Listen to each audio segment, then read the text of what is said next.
Hello বন্ধুরা, আজকে বেরিয়ে পড়েছি একটু ঘুরতে যাব দেখে। তো দেখো, আমরা চলে এসেছি। আমাদের এখানে একটা মাঠ আছে, ওই মাঠের মধ্যে একটা বিশাল জাগ্রত মন্দির আছে। তো সেই মন্দিরে চলে এসেছি। দেখো এখন এই মন্দিরের চারিপাশটা, এই যে মন্দিরে ঢোকার আগে ঘন্টাটা আবার বাজিয়ে নেব। ঘন্টাটা অনেকটা উঁচু করে বাঁধা আছে, দেখো নিচে একটা দড়িও দেওয়া আছে, দড়িটা টান দিয়ে ঘন্টাটাকে বাজাতে হবে।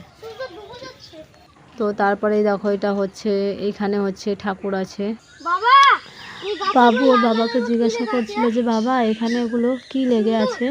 তো এখানে কদিন আগে পুজো হয়েছিল, তার জন্য আলতা আর সিঁদুর মাখা।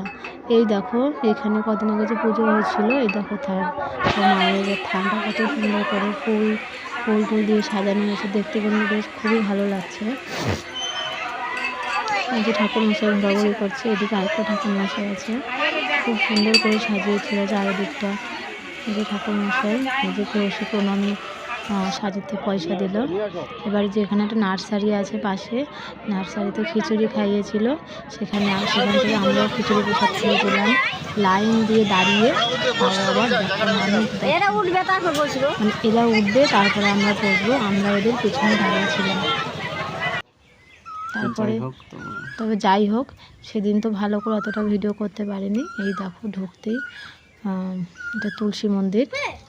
তারপরে এই যে আমরা এখানে বেশ সন্ধ্যার অল্প অল্প আগে এসেছি, তার জন্য এখানে ধূপকাঠি মোমবাতি জ্বালিয়ে নিচ্ছি।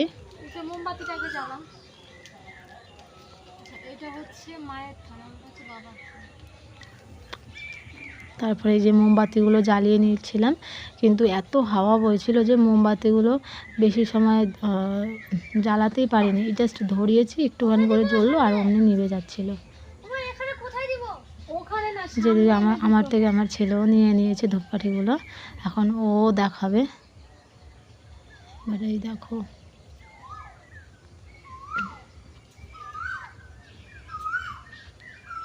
তারপরে আমি ঠাকুরকে ওই ধূপকাঠি মোমবাতি দিয়ে দেখিয়ে প্রণাম করছিলাম। তারপরে যে তুলসী গাছের নিচে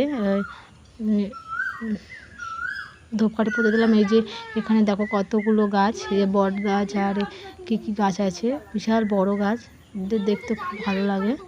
তারপরে এই যে আমি জ্বালাতে পারছিলাম না দেখে ও নিল, বলছে দাও আমি জ্বালিয়ে দিই।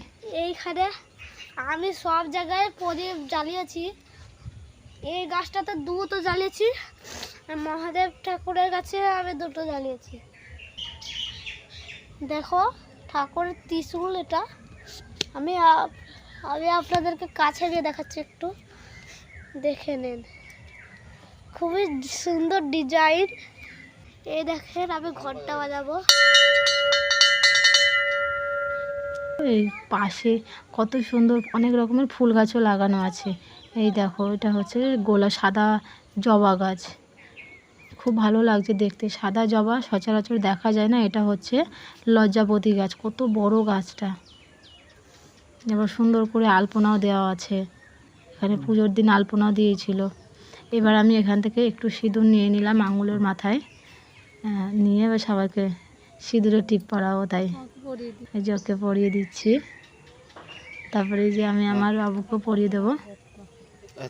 এই দেখো ওদিকে ওর চোখে পড়েছে গাছের নিচে একটা গর্ত।